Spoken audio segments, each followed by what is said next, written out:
here on a live chat with my YouTube channel, Beekeeping Made Simple. And this chat, I wanted to talk about some things going on into the beekeeping community.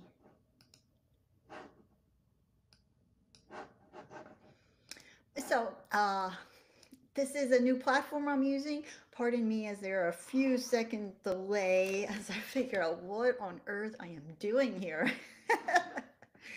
But you can still post comments in the chat and I will see them and other people can see them. But now I can actually add media and show you photos and videos and all that kind of fun stuff too. All right, so what is going on is that email was sent out from the American Beekeeping Federation. I am going to show it to you. Let's share our screen here. And what they essentially are saying is that as of right now, they polled 234 beekeepers and they reported an average loss of over 50%. Also equivalent of $139 million. So let's share the screen so I can show you this.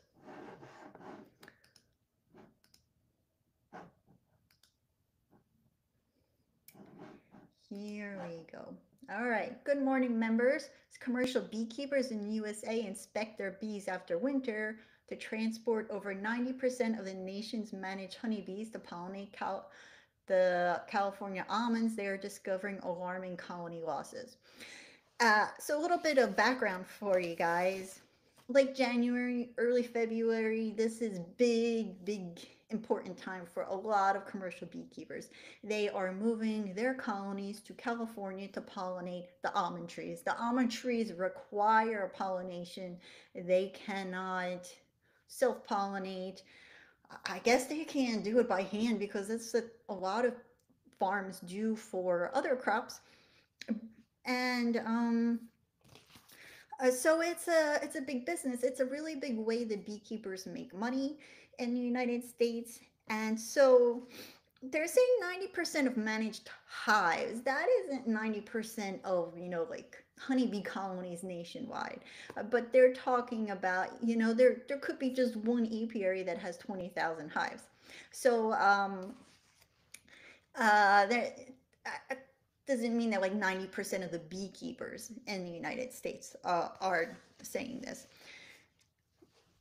But um, that's still not great. It says these losses are severe, broad, and may impact food security through inadequate pollination services. Now, there's a lot of food that does not require pollination, but that's a moot point. That Have you ever heard that saying, one in every four bites of food, requires a bee for pollination? That's actually not really 100% true. If you want to get technical, survey results are still accumulating, but information gathered from 234 beekeepers found average recent losses well over 50%, with a combined financial loss of over $139 million. Combined with losses during other times of year, this additional loss puts many beekeepers at a loss rate of 70 to 100% over the past 12 months. Now, the American Beekeeping Federation is not trying to scare us. They are they're used to seeing average losses. But that being said, let's stop sharing. I worked for apiary with 4,000 hives, and once the varroa mite arrived, it was more like, um,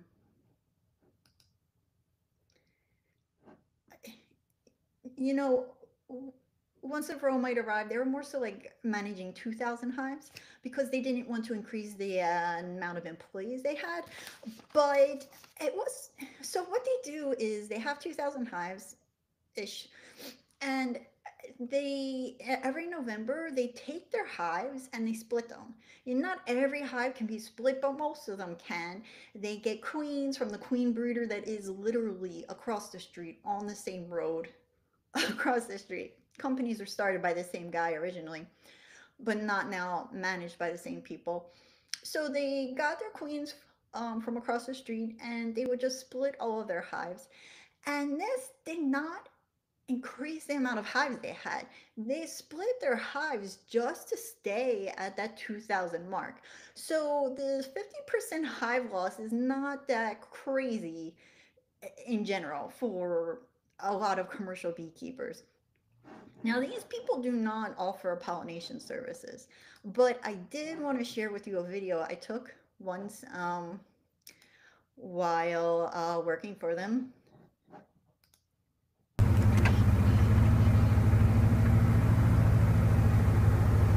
A little slow in the beginning, but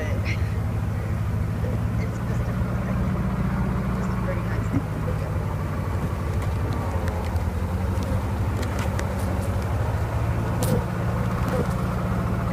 Yep.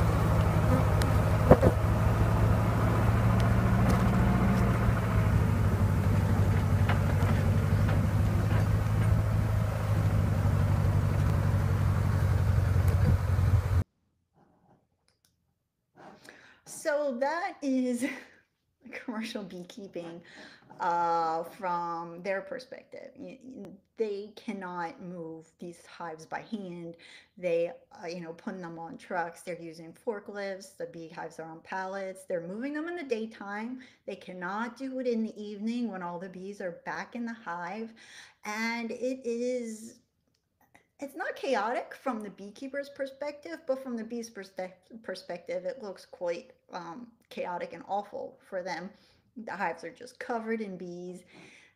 Lots of bees get squished, and it's just how it looks. And they are not doing this for pollination services. They are just moving them to the next spot for another nectar flow. So it's better for the bees because these bees are going to another spot like that one, which is in the middle of nowhere, and they're not spraying and they're not harvesting anything except for the one who's on the MacNut farm. So the other two nectar flows are not for on farmland.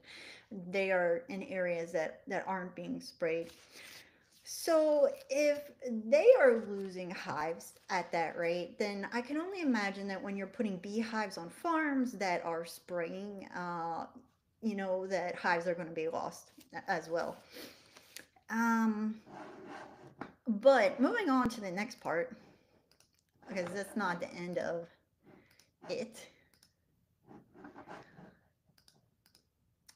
It says similar severe losses were seen 2 years ago when beekeepers in Florida lost up to 90% of their colonies, incurring $4.28 million in lost revenue.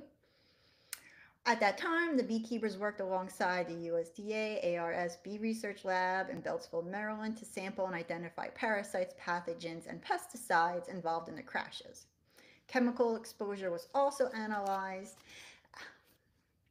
uh, and are awaiting publication, which is odd because this was like 2 years ago. But I did read that report, and you can click on the link and they talk about the different things that they analyzed. They just looked at the hives that were affected. Well, actually, they did take, a sampling of non-affected hives. But within the sampling of the hives that were affected, they did not find that, the bees were, there wasn't this overwhelming, I guess, idea that it was due to pesticides, because when I had beehives collapse and I would find them, walking on the ground in front of the entrance and just like convulsing, I was just like, this is a spraying, this is poisoning. They didn't say that there was an overwhelming amount of evidence showing that that was what happened, but what they did find, um, let's see, winter 2023, Florida commercial operations. They took a random sampling of symptomatic colonies plus adjacent asymptomatic colonies. Within the symptomatic colonies, visually what they were seeing was bees crawling in front or a pile of recently dead bees in front of the hive. And I want to share with you my photo uh, of dead bees in the hive. Actually, they're dead bees on the ground if you want to get technical.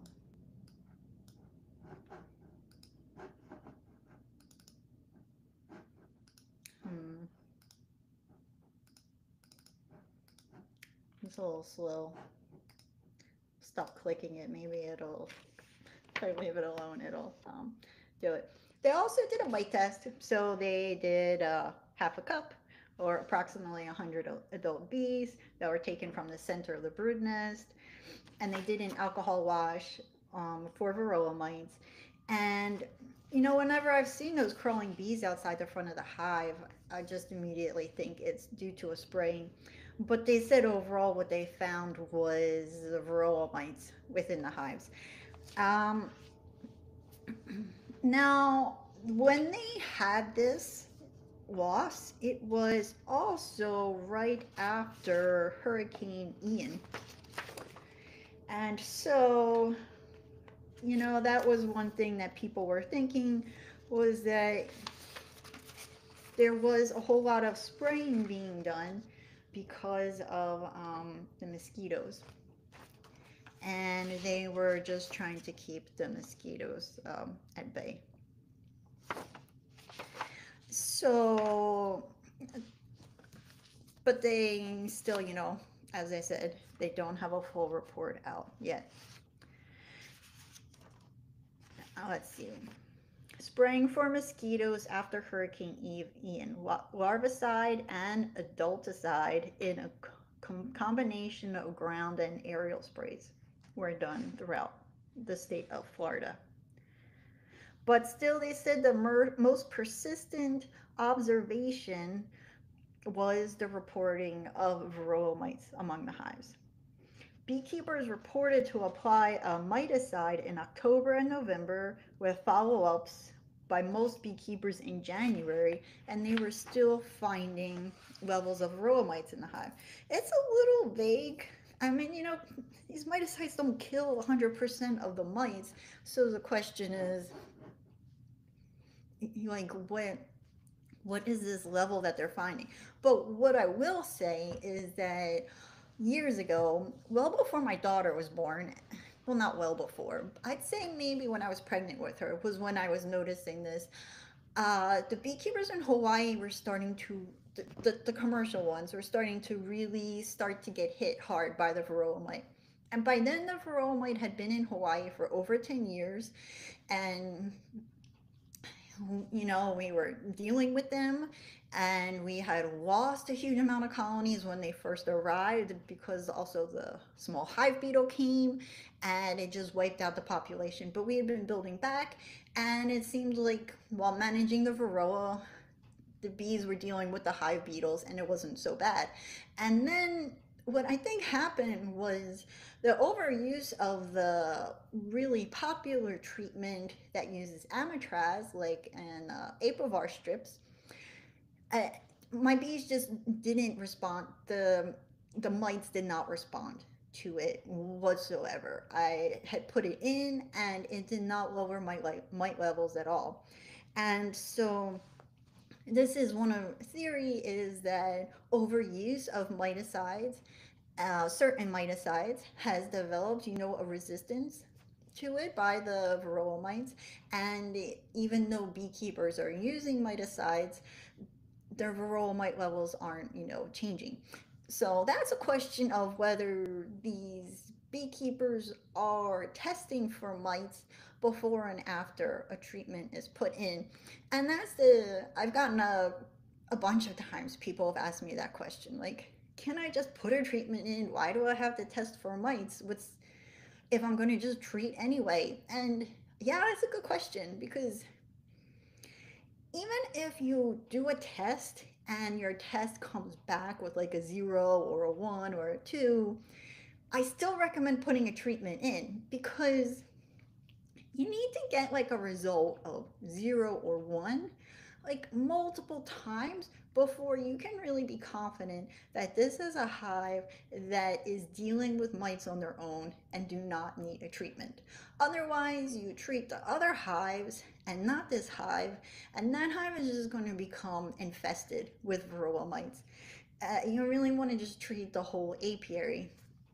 So, like, should we really be testing? And that's a big reason why, because there can be a point at which some of your hives might do well on their own and not need a treatment, but even maybe more importantly, because the hive's queen is going to die in a couple of years, and then you're just going to have a whole nother series of genetics in there, and that hive might not deal with mites on its own, now with a new queen and her new genetics. But a big reason to do this testing is to make sure that you are doing things properly and the miticides are working, especially with the oxalic acid. And people use the vaporizer, there's the dribble, there's um, when you're putting the oxalic acid into the hive, especially with the vaporizer, so much of it is just not doesn't just is gone. It's just out in the air. There's so many gaps in the hive. So, and some people say that they use a lot more oxalic acid than what's recommended. By a lot more, I want to say like 30% more on that little cup that they put in the hive, because so much is lost. And then there's a whole lot of user error as well. So, as far as I'm aware, there is no proof. Nobody's found that varroa mites are developing a resistance to oxalic acid. The only issue with oxalic acid is the user error. Thankfully, the extended release strips are now out. I saw Man Lake had just sent an email that said they were taking orders. I saw that Better Bee has it on their website, but they only have like a big package that's like 70 some dollars for it. And so that's a lot less user error. And that's really the best part about those Apovar strips that use Amitrize, is it's so easy to use. It does not cause the queen to stop laying. It doesn't cause the bees to abandon any areas of brood. It doesn't cause the hive to go queenless. It doesn't cause the hive to go to abscond. Bees aren't taking off. It's just really so the least invasive treatment that I have ever seen in a beehive. But now, overuse of it, leaving it in the hive for longer than you should have, maybe commercial apiaries overusing it is, mites have developed a resistance to it. Oh, and the big one is just using it every single time. You're supposed to use a different treatment every time you treat, or at least, like use Apovar every spring, and you use oxalic every fall, and you use formic every late summer, so that you're not using the same thing every time. But that's for the backyard beekeeper. I think that's a big thing to take away from this, is that you don't want a 50% hive loss or more. And so you really need to know whether these mite treatments are working. You're not going to know when it comes to the late fall if you put in a treatment right as you're closing the hive up for winter. But the other times, um, you should be keeping an eye on those mite levels. If not with the alcohol wash, there are other things you can do. Um, you can use powdered sugar. It's not going to have as accurate results. There's other things I think you can use: Dawn dish soap, beekeeping made, not beekeeping made simple, scientificbeekeeping.com. He has a whole list of them. He's tried different ones and shown the results of using different things as a mite test. I actually got one. I'm all about just making my own of stuff, but this time I got the actual little mite test, as opposed to making one with a canning jar and some um, wire like I used to.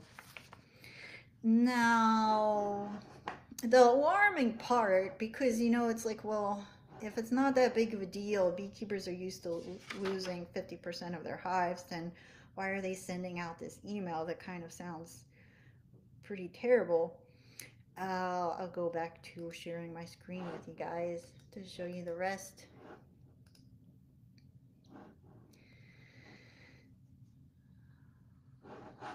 So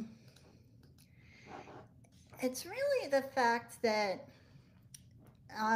234 beekeepers found average recent losses well over 50%. But combined with losses during other times of year, this additional loss puts many beekeepers at a loss rate of 70% to 100% over the past 12 months. And that is similar to what we saw in Hawaii 15 years ago when the varroa mite and small hive beetle first arrived. The farm I worked for went from 4,000 hives to about 500. And another farm I worked for went from the 130 hives they had to two. Two little beehives were left when I arrived at that farm. And I did not do much beekeeping when I first started that job there. And it's kind of vague, but that's a pretty serious loss. 70 to 100%. And the symptoms are reminiscent of colony collapse disorder, CCD, which was like 2007, 2008, right around actually when I started becoming a backyard beekeeper in Philly. Yeah, I think I started in 2009 or 2010. So, colony collapse disorder, or also called CCD, wasn't, a disease like foul brood. It wasn't a pest like the varroa mite. It was um, just a series of events. It was just what they were calling this collapse of the honeybee population. And so what they were finding was that the colonies had lots of food inside, they had a little bit of brood inside, but most or all of the adult bees were missing. It was just very strange. A lot of people blamed neonicotinoids on it because they said that it can, it's in the pollen, in the flower. They're bringing it back to the hive. They're feeding it to their young. They're drinking nectar from the flower and exposing themselves and being sprayed with it. It's on the seeds, so it's growing in the plant, and it affects the bees' ability to be able to find their way back home. They use the sun as a way to get back to the hive, and it, the bees that were, getting back home were maybe not going inside and dying outside. That's a common thing for honeybees to not come back into the hive when they are sick and, potentially affect the rest of the hive. They will usually die outside the hive or they just never make their way back. And then the other scary part about the CCD was that their colonies would appear to be healthy, and then within days, it says here, within 10 days of passing health inspections, it would be collapsing. And the numbers of adult bees in the hive would be dwindling at a very rapid pace. So that's the scary part about this is um, what what is causing this and who all is going to be affected by it, and is it going to continue to happen. So for the beekeeper, I guess I'll just first share with you the last little bit that they say there in conclusion. They talk about the the collaborative efforts with Project Apis, and at the very end, they talk about next steps. They say samples are being analyzed and additional information will be shared as it becomes available through social media and updates from these organizations below. So, Project APIS, which is www.projectapis.org, pissm.org is going to have a free public webinar offered by scientists who collected and analyzed the samples in early March. So if you want to check that out, then go to the American Beekeeping Federation's website to find that. And findings that will directly impact beekeeper management, like amitraz resistance and varroa samples, and other pathogen signals will be shared through public announcements. So if you want to hear more about this, then go to the American Beekeeping Federation so that you can sign up for these updates. And the survey, if you wanted to share your information in the survey, you had to do that by February 10th. So you missed that. But they put this out on February 7th, so they didn't exactly give people all that much time to respond. Mm-hmm. Um, so, what it means to the beekeeper. Well, like I said, that's where treating for varroa mites, if your hives have high levels, is important because you might be in an area where this isn't so necessary, but if you're in areas where you are going to be near, like, more commercial beekeeping, all of those treatment free methods, the natural methods, aren't enough. That's something that I found personally. I I usually put a treatment in once a year in Hawaii, and that was all that I needed in Hawaii. But then, as soon as some commercial apiaries moved in up the road from me, it was just all downhill from there. The levels of mites were through the roof. It wasn't enough to what I was doing to keep the levels low, and the apivar strips were not working at all, unfortunately. So, on top of making sure your treatments work and that you're using them properly, you know, it, it's not that crazy complicated to deal with varroa mites. I think people make it sound a little bit more complicated than it is. For most people, the varroa mite you want to treat when you can and there's no honey in the hive. That's really it. So there's spring, which I would describe as before the honey season. So in Hawaii, honey season started February with the silver oak and the magna trees. So I would have to put a treatment in before the honey season started. A lot of treatments are in for 6 weeks, so take that into consideration. Um, if you are just buying your bees, that means that the treatment goes in. First, ask the people you bought them from if it's even necessary. Maybe they did a treatment already. But the treatment goes in once you've had your bees and they are a little bit established. So you want to give them some time. You don't want to put a treatment in. Some people do this, they put a treatment in immediately. It seems unnecessary because most of the varroa mites are in with the brood. And you put a treatment in so that you want at least, I'd say, 6 frames of brood in your hive. At that point, the hive is large enough, the population should be big enough that a treatment will not bother them too much. But you're not going to be affecting any of the honey coming in with just 6 frames of brood in your hive. That means that there's probably 2 frames of honey, and you still have 2 more frames to fill up in that bottom box, and a whole nother brood box on top that needs to be built up. The comb needs to be built up. They need to fill it up with honey and pollen and baby bees. And then when that honey super goes on, it'll probably be well past 6 weeks, and you won't have to worry about the treatment. Then you want to then you don't worry about treatments because it's honey season, and you do not want to put a treatment in during honey season. If you have to put a honey super on while you're treating, go ahead and do it if the treatment allows for it. Most of the ones that are in for that long, it's not the end of the world. There are other things you can do to just free up space within those two brew boxes without having to put that extra honey super on.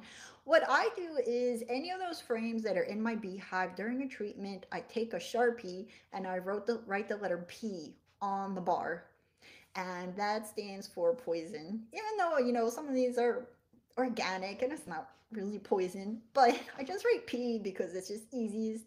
And I know that these frames are for the bees for winter, they are for making splits, for feeding splits.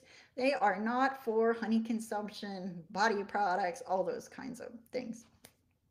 And then once you're ready to pull the honey, and the honey is off the hive, then another treatment goes in because that is super important.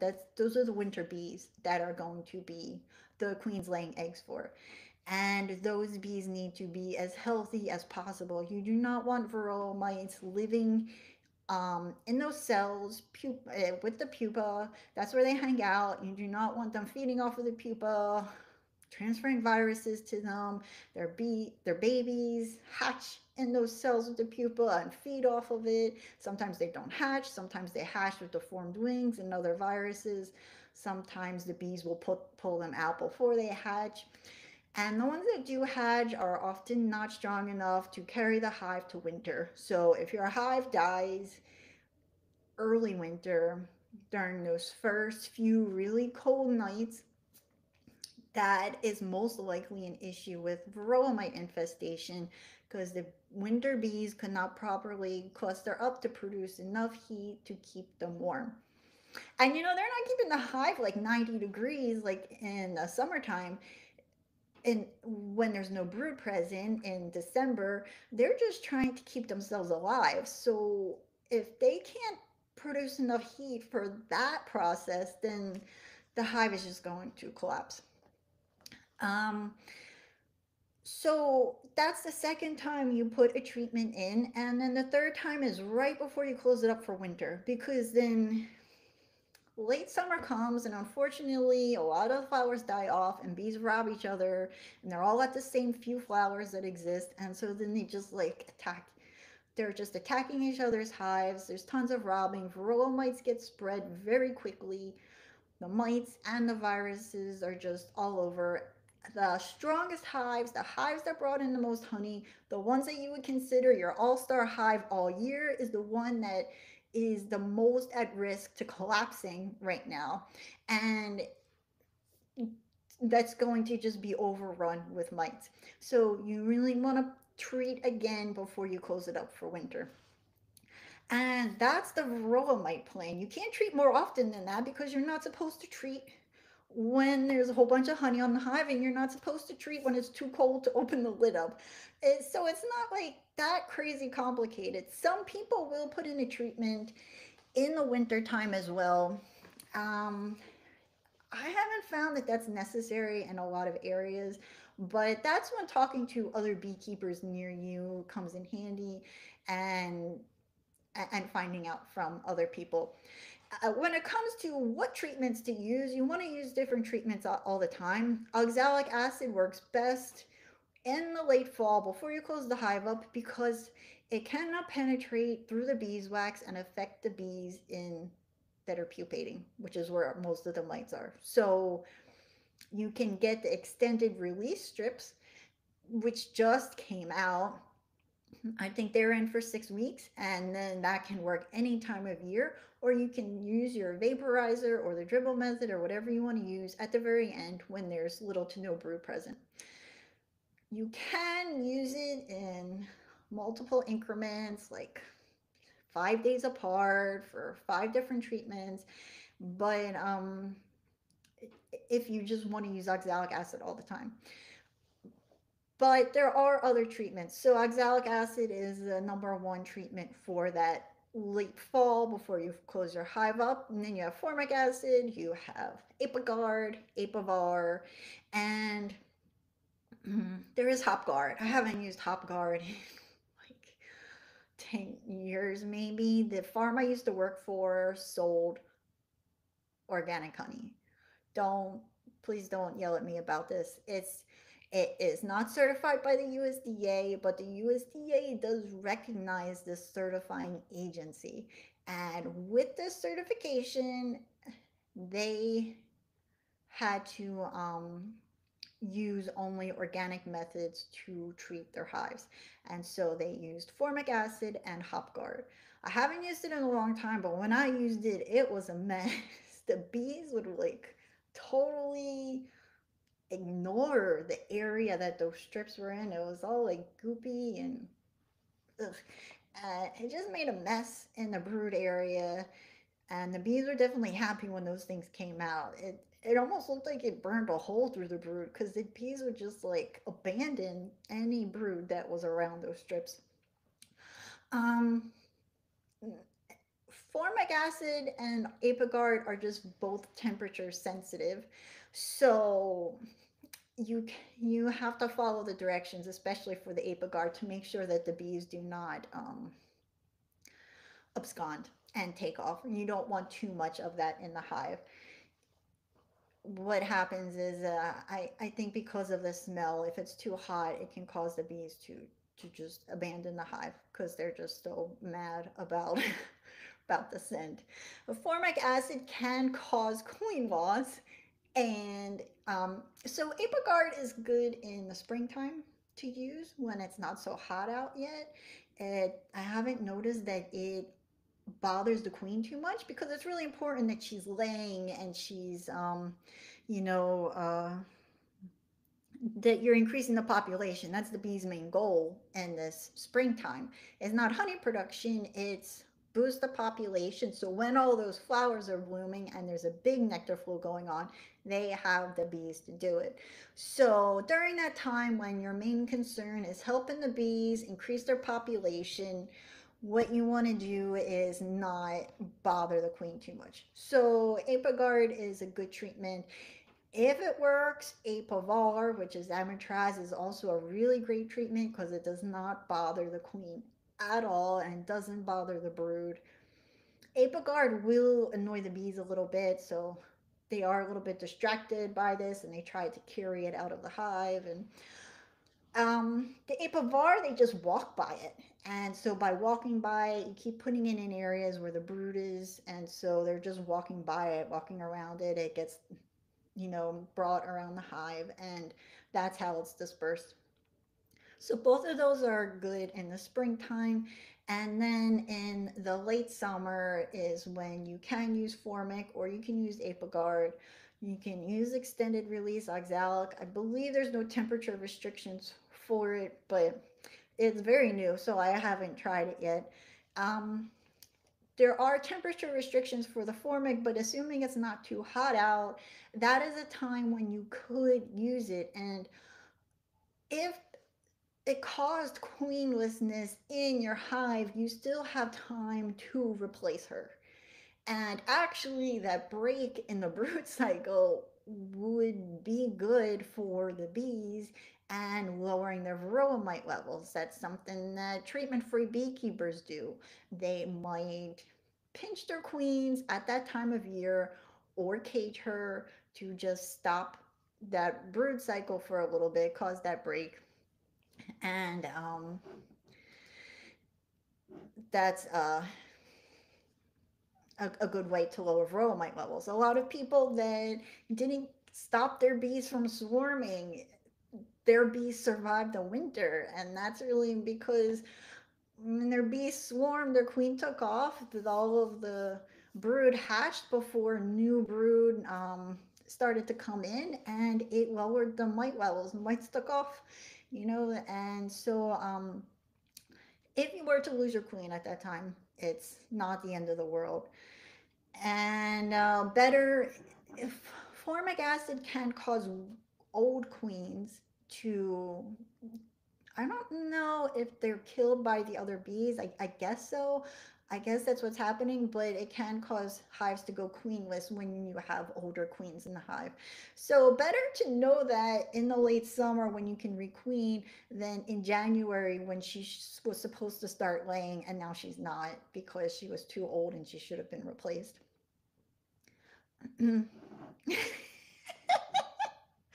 I just saw in the chat Kodiak said sting that like button. That's funny.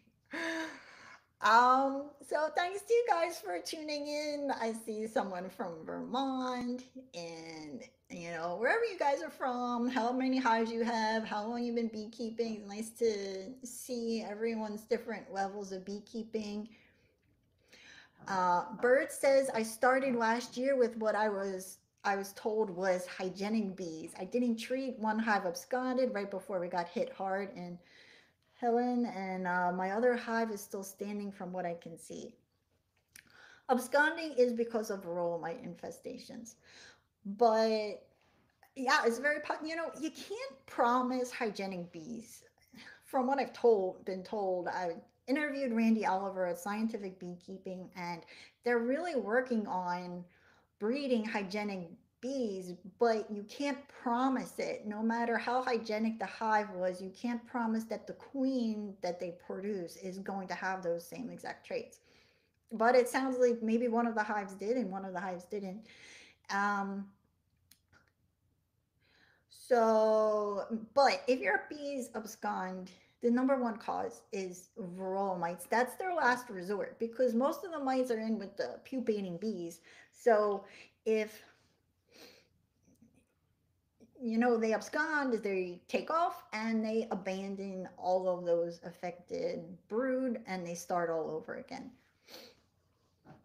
I don't know why they don't just swarm because I feel like that's just as good. Maybe the population's not large enough by that point. Um, Bird says, I went and fed my bees today and they were bringing in pollen. I have no idea where they are getting it. I live in the middle of the woods. It's possible maybe some little wildflowers and stuff. It can be hard for them to find flowers if it's like heavily wooded, but there's probably lots of little wildflowers around.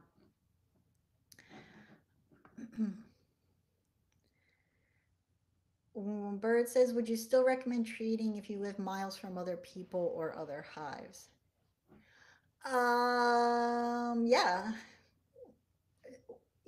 I recommend testing. And if your bees are getting a count of 0 or 1, you don't have to treat, but you don't really know if you're miles from other hives. And if you, I mean, are you sure you're miles from other people too? Because that's quite a quite a space you have around you. Um, the thing is that even if you like, so bees can they say fly in a 3 mile radius. So say the bees fly 2 miles away to a patch of flowers. There might be a hive 2 miles further away in the other direction, and they're both going to the same patch of flowers. So even if that hive is 4 miles from you, they might still be visiting the same spot. It doesn't really matter either way. Just do a mite test once in a while, and that'll give you a pretty accurate representation. You can also open up drone comb and see how many mites you're finding on the drone cells. I don't use foundation, and I let my bees make as many drones as they want. I don't see what the problem is. Some hives will make a lot of drones, some hives don't. I used to sell my honey, but I wasn't looking to harvest as much honey as humanly possible. It wasn't the primary goal of mine. So the hives that made a lot of drones, I would freeze the drone comb and sometimes I would open it up just to get a feel for how many mites were in the hive at that time of year. And it's a really great way to see your highest varroa levels. I wouldn't actively like use that as a way to deal with mites. What I would do is do mite testing, and if I found that the mite levels were getting high and it was going to be a while before treating, then I would go and freeze the drone comb. I wouldn't just like take out all drone comb that I would ever find.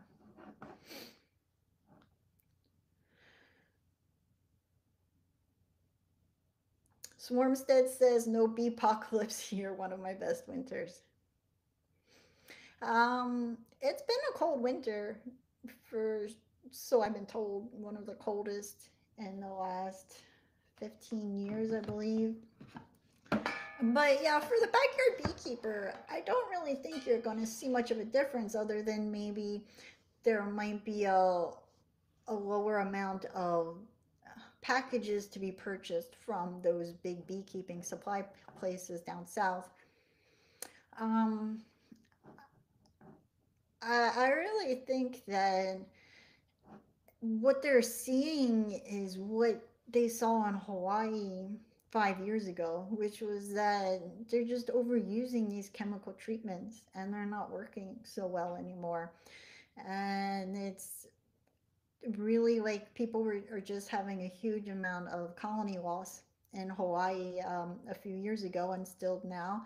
And it's always just trying to figure out the next thing to do to deal with the varroa mites. But that's just my assumption.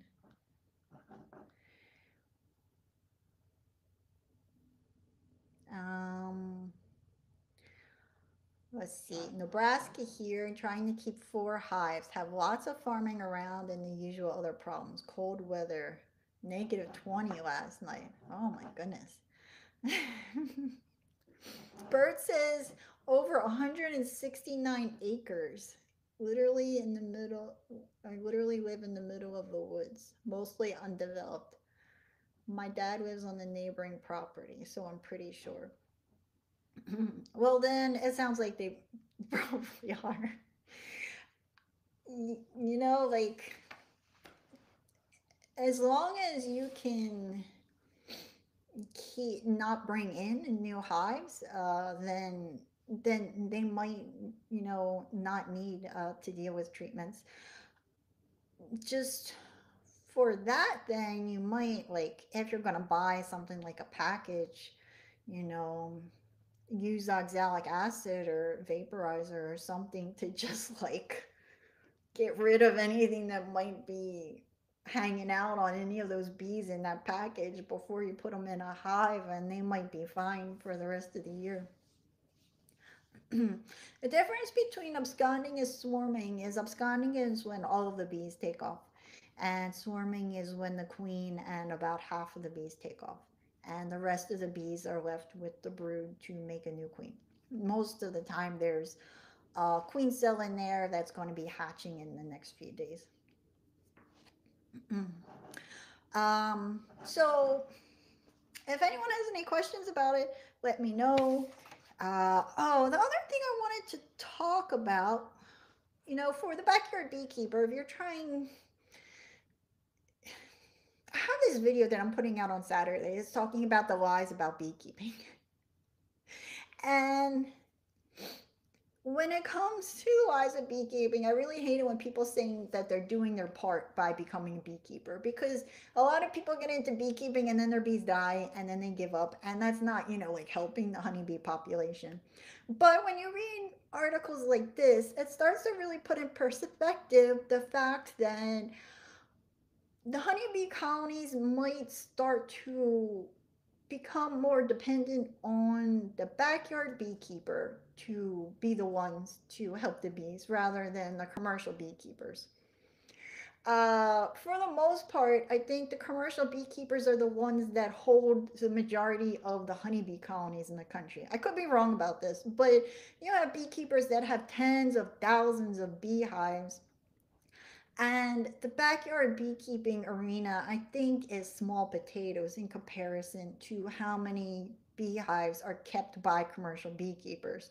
But in this way that bees are being kept, I mean, the queen breeders, like the one that was across the street from the place I worked at, they talked about how they had a like these bees that were just like bulk bees. And so the place I worked for would give them bulk bees in exchange for queens instead of paying each other for their products. And that was just like he said that they just kept them in a dark screened in cage.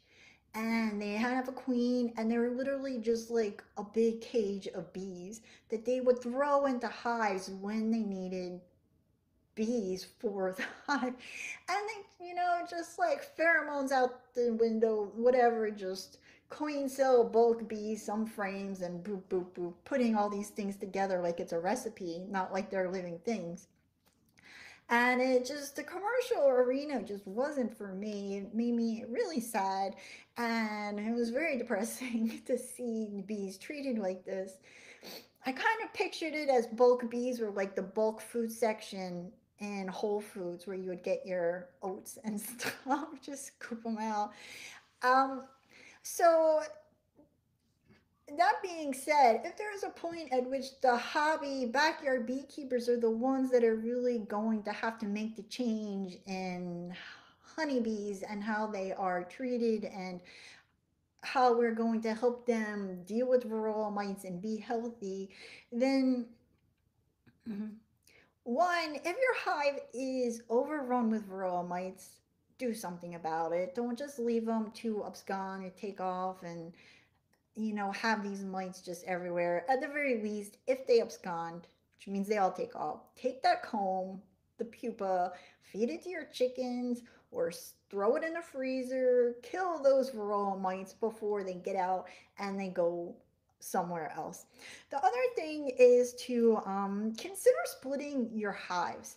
I know people get bees because they want to help the bees, but if you just have one beehive or two, and that's all you want, is just two, and you never want to expand this apiary to have more. And there's going to be a point at which one of those one or two hives die, and so you're not really helping the bee population. So consider having another apiary on someone else's property, a botanical garden, somewhere where they will do well. If you can't keep them all where your bees are, because if you are keeping bees and they're surviving and they're thriving, keep doing it. Don't keep them at this low population. Keep expanding your apiary if you can so that you are actually helping to increase the bee population. Even better, try to sell nukes and see what, if you need certification or if you need to be inspected or whatever it is, because that's way better for these backyard beekeepers, the beginners, to be buying a nuke from you than to be going to some guy that's driving down to Georgia or Tennessee or wherever and bringing back thousands of packages of bees to distribute to all the beekeepers here. And of course, plant flowers, don't spray, support organic. Even organic cotton is actually a really big one. I know not all organic is good. It's not all organic farms are great, but it's better than non-organic. Or use some of the smaller farms that have organic practices if they're not certified organic. And educate other people on it so that they know not to spray. Because, God, anyone else get tired of seeing that gigantic, obnoxious, huge display that they put in Lowe's and Home Depot in spring for Roundup?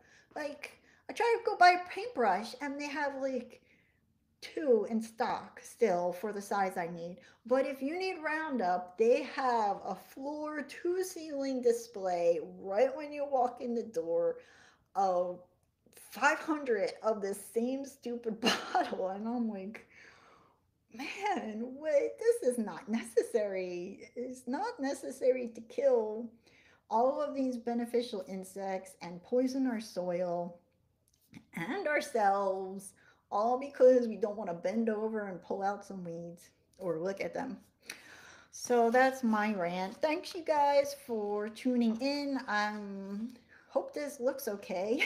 I've never used this software, but I wanted to try it out so I can share with you media from my computer, and hope to do some more live chats in the future.